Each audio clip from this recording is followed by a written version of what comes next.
We are live. What's up, everybody? Inside of Lobtown, Auburn versus Oklahoma, the final from Neville Arena. Auburn gets the big dub here, 70-98, 28-point victory for your Auburn Tigers. Go ahead and share this live with somebody. Let them know we are in here reacting to the final outcome of this game.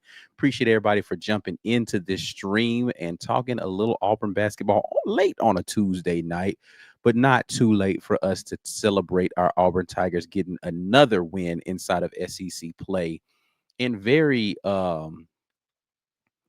I ain't gonna call it controversial, man, but I got upset at some of them technical foul situations there towards the end of the game. But we'll focus on the good things here, which is four Auburn Tigers in double digits here, led by Janai Broome, who had 15 on only 8 shots, 4 of 8 shooting for Janai Broome, 15 points there, 7 of 9 from the free throw line for him. He had 6 assists and 5 rebounds. I said this was a game he could potentially get a triple double.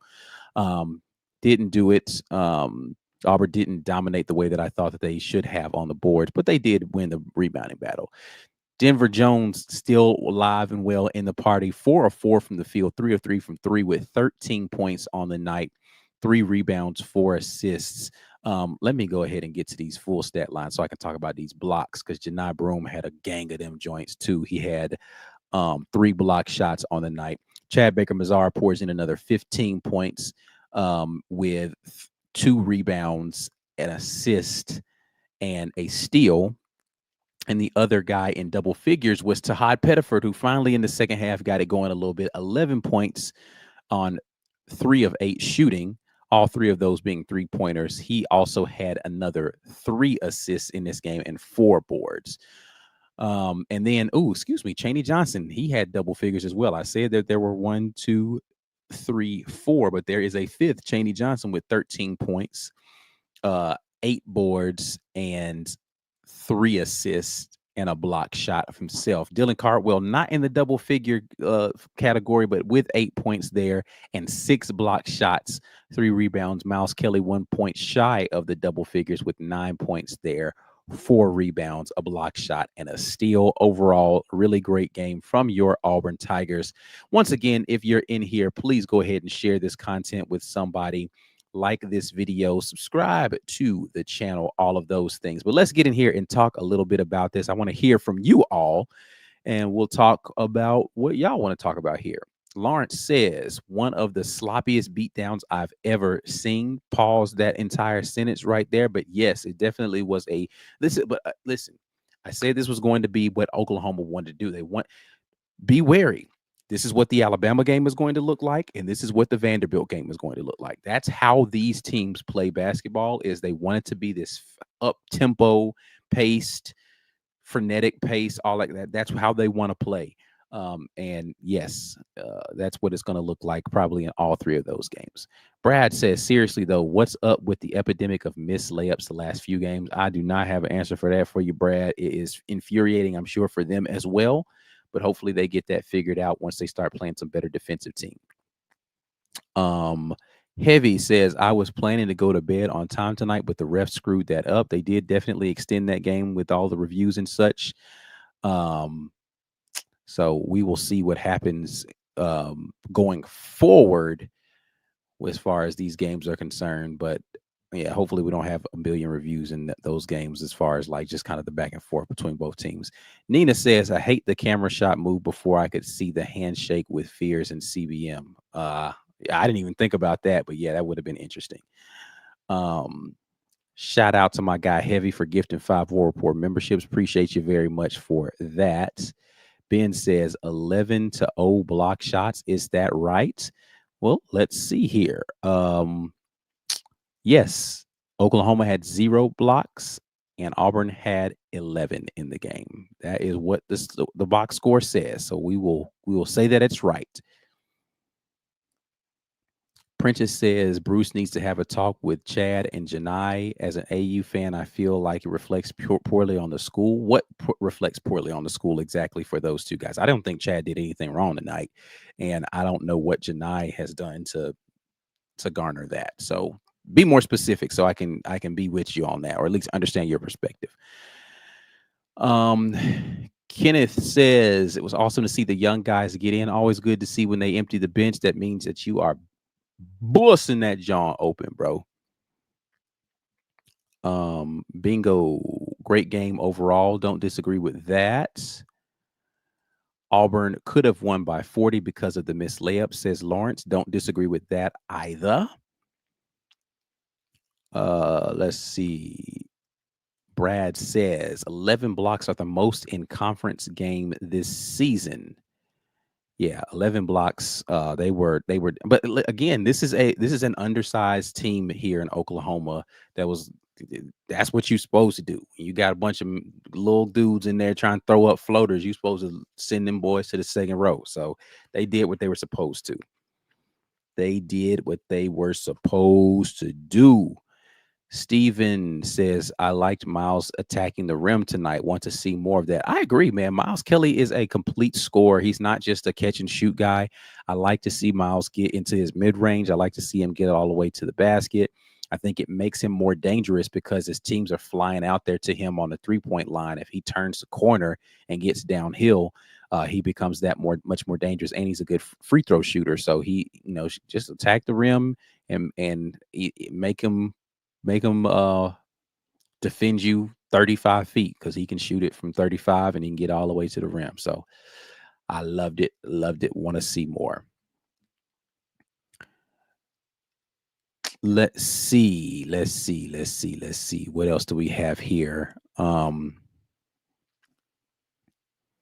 Nino asked how many NBA players on this team. We didn't get around to answering this question on the Sunday show. I'm going to try to sneak it into the agenda on tomorrow night's show. So hopefully we get an opportunity to have that conversation tomorrow with the guys. Ended up talking a lot more about other stuff than we had anticipated, but it was on the show sheet for Sunday. We just didn't get to it. I'm gonna move it up higher on the show sheet for Wednesday because there's not a lot of other stuff to talk about besides basketball. So tune in tomorrow for my answer on that one. Anyway, let's get back into these statistics. Auburn scored 44 in the first half, 54 in the second half, an absolutely explosive second half there. Gave up 34 in the first half, gave up 36 in the second half. A team in Oklahoma that's averaging 80-something points per game. You hold them to 70. Great defensive performance as indicated by all the block shots. Second chance points for Auburn, only 16-8. No, it's not the domination I thought it would be. Only 10 to 9 in offensive rebounds, 28 to 19 in defensive for a total of 38 to 28, a 10-point rebound differential. Not the domination I thought it was going to be, but definitely a domination there. Forced 15 turnovers while only turning the ball over 7 times. Good job of taking care of the basketball. A lot of those 7 turnovers came in the second half, if I'm not mistaken. In fact, 5 of those 7 came in the second half. So they played a little sloppy there in the second half. Free throw shooting wise, Auburn 79%. Oklahoma hit 93% of their free throws. They went to the free throw line 29 times in this game. Auburn sent them to the free throw line way too much, but they made 27 of them. Think about that. 27 of Oklahoma's points came from the free throw line. They scored 70 in this game. Auburn had 19 assists on their 32 buckets. Not a great ratio like you would expect, but later in the game, it did become less. In the first half, it was a ridiculous amount of them. I forgot what it was in the first half, but the assist to bucket ratio was very high for Auburn in the first half. It fell off a little bit there in the second half, but still a very efficient offensive game. They shot 52% from the field in this game, while Oklahoma only shot 33%. Both teams shot north of 30% from three, though. Auburn hitting 8, Oklahoma hitting 7. Again, that was a big focal point defensively for Auburn, was them being able to stop Oklahoma from getting on the boards. I didn't even see. Y'all gotta tell me when I'm doing stuff wrong, man. I'm supposed to have this reaction thing up here, and I don't have it. Anyway, but Auburn did a great job of keeping them away from the 3-point line. And shot a decent percentage from free throw. Simo gets my MVP tonight. That's an unexpected one. Chris Moore did play some really good minutes. He had 6 points tonight on 2 of 2 shooting, 3 rebounds, and assist on the night. a good night from him. I probably would go Dylan or Cheney, but I'm not mad at a SEMO vote there. Bum, bum, bum, bum. Super chat here from Ben Bloodworth, who says, "Was that performance good enough to keep us number one if we lose Saturday? Not that we will, of course. No, I don't think so. I think they're waiting for a reason to drop Auburn. If Auburn drops a game and Duke does not, Duke will be the number one team in the country. As much as you don't want to see that, it's going to be a thing. If you and Duke have the same record overall and Duke has the head-to-head win, Duke's going to be the number one team in the country. I don't think Auburn drops any lower than 2 or 3, but no. I don't think beating an Oklahoma team that is, even though it's another quad one top 40 net team, I don't think it happens. So Lawrence said, talk about the reverse alley. Okay, so here's the question I need to pose to you all here in the chat. Who had the best reverse alley so far this season? Ja'Kai Howard, Dylan Cardwell. Which one of the reverse alleys is the better reverse alley in your opinion this season? I want to hear your thoughts on that. Appreciate the gifted. They finally let you gift them memberships again. Gifted memberships there from Jazzy with 20 right there.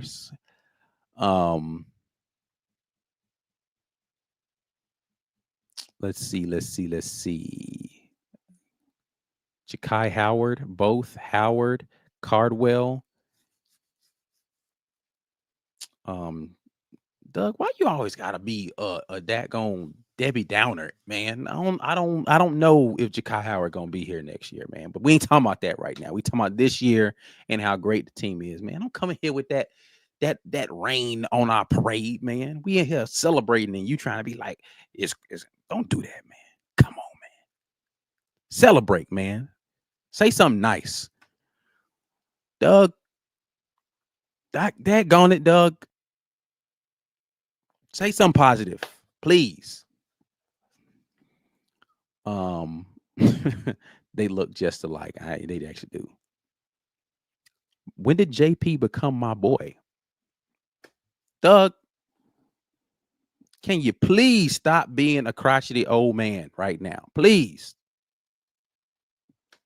Golly, man, we in here celebrating a 28-point win, and you in here talking about JP Pegues and whether or not Ja'Kai Howard gonna be back next year. Come on, man.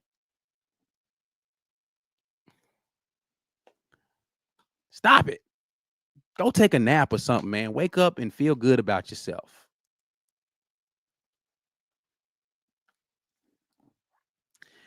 All right. Let's get to everybody's favorite portion of the evening, and that is plus minus. Let's talk about plus minus. Not a single player on Auburn's team had a negative plus minus on the night. Very good game overall. We will start at the bottom with the lowest plus minus, tied at 1, CJ Williams and Presley Patterson. Next up with a positive 2 plus minus was Ja'Kai Howard, his 6 points in his 4 minutes of play. Next up with a positive 4 plus 4, Jaheim Hudson. No points on 0 of 3 shooting. He missed the bunny too, bro. And he missed that wide open 3 in 6 minutes. But he did have the 1 steal, but a plus 4 there. I don't even got to report nobody, man. I don't. Doug is fine. I just want him to cheer up sometime, man. Doug just be like incessantly negative about stuff. Like, bro, like, come on, man. Like, be happy, man. He won by 28, man. Why you gotta find like one negative thing to talk about? Next up, everybody after this is gonna have double-digit plus minus here. So we will start at the ones at 10. Chris Moore with a plus 10 on the night. Again, Chris Moore, 6 points, 2 of 2 shooting, 3 rebounds, 1 assist, and no steals or block shots. Appreciate the super chat here from Jazzy, who says, yeah, I had to call YouTube and ask about the membership gifting. They said someone,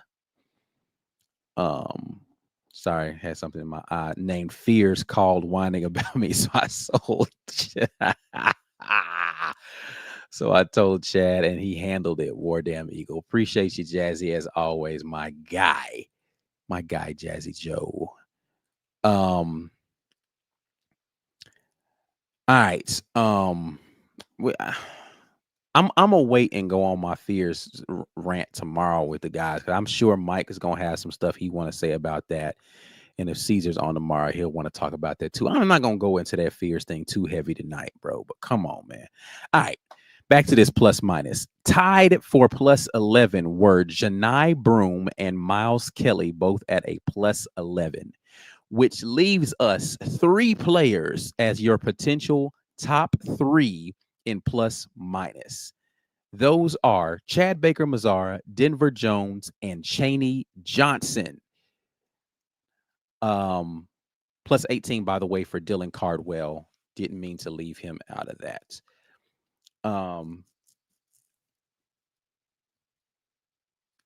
Plus 16 for Tahai Pettiford. Did I skip over him? All right. So that means who are our top? Who do you guys think was the top plus minus guy on the night? Chaney Johnson, Chad Baker Mazara, or Denver Jones? Lawrence, I'm gonna disagree with you on them calling it both ways, but I was with you up until a point in the game, and then it got a little uneven for me. All right, plus minus. Who's the highest plus minus on the night? Denver Jones, Chad Baker Mazara, or Chaney Johnson?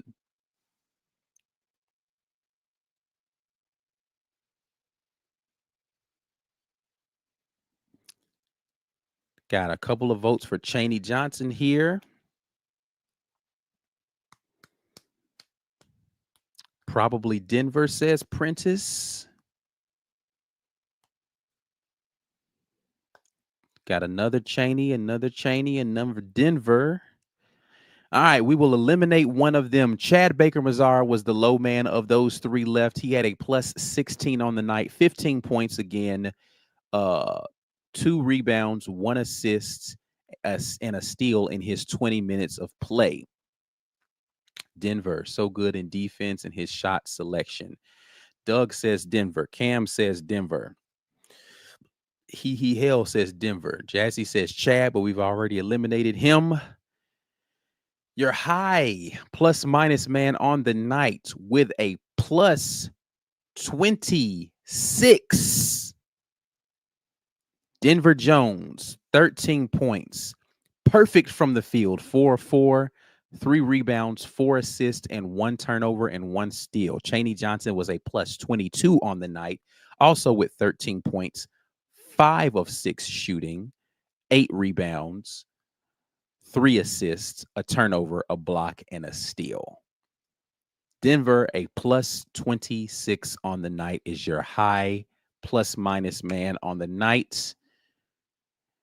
Somebody asked, what is kind of how do you calculate plus minus? It is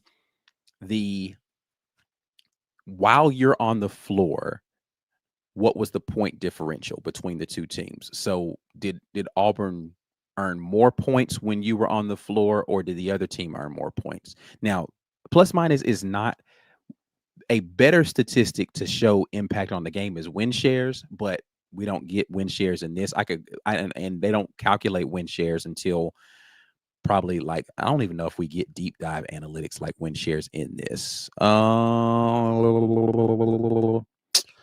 Let's see here. Offensive analytics. I get effective field goal percentage, true shooting percentage, free throw rates, fouls drawn. Ooh, estimates the number of fouls drawn by the player. Interesting. I didn't even know they gave me that statistic. I like that. I am going to dive into fouls drawn rates way more. Who do you all think had the highest fouls drawn rate? Meaning So how fouls drawn rate is calculated is number of fouls drawn, percentage of fouls drawn for the time that they were on the floor. Who do you guys think had the highest fouls drawn rate? That's an interesting one. I'll tell you who had the lowest of guys out there. Well, of course, CJ Williams, Patterson had 0, but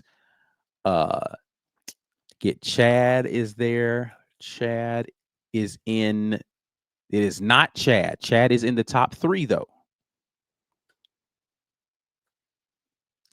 Janai Broom, I see somebody guessing him.